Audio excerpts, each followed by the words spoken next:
So, the Cole Bishop Amendment is reintroduced for a new Congress session. This is some really big news for the vaping industry.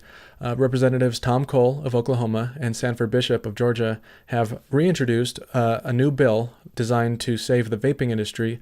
Tom Cole, he's a Republican, and Sanford Bishop is a Democrat, meaning this is a bipartisan bill, making it more likely to be co-sponsored by both parties. This new legislation is being called the FDA Deeming Authority Clarification Act of 2017, or H.R. 1136, which is very similar to H.R. 2058, more commonly known as the Cole Bishop Amendment, which they originally introduced in early 2015. So the FDA's deeming regulations requires that any product released after February 2007 to go through a lengthy and costly review process. There weren't any vaping products on the market at that time, so this rule applies to pretty much every vapor product ever made. So February 2007 is the FDA's predicate date. H.R. 2058 was designed to amend the FDA's pre-market review requirements for tobacco products by moving that predicate date to August 8th, 2016. Which was the date that the deeming regulations took effect. H.R. 2058 was an amendment added to the 2017 Agriculture Appropriations Bill, but after Donald Trump was elected, Congress passed a continuing resolution that delayed the budget process, which put the appropriations bill on hold, effectively putting H.R. 2058 on hold. That bill needed to be passed during the current Congress session, and that Congress had their final meeting on January 3rd of this year.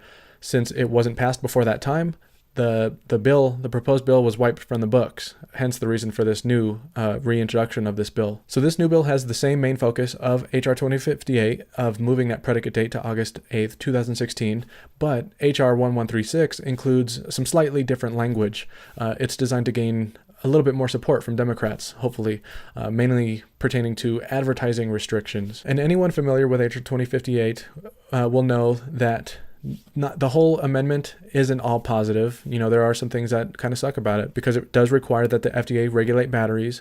It will introduce new labeling rules and standards, and it will also require that all retailers and manufacturers register with the FDA. So while this bill isn't perfect, H.R. 1136 is the first step in saving the vaping industry in the United States. Currently, the FDA's regulations require that all vape products go through the PMTA process, which most people believe will not result in even a single vaping product to be approved, which would basically wipe out the vape industry by 2018. And that's the FDA's cutoff date for approving any product currently being sold. That's August 2018. The one exception would probably be products made by Big Tobacco, because these are the only businesses who could actually afford to go through this PMTA process. H.R. 2058 had a total of 77 co-sponsors by the end.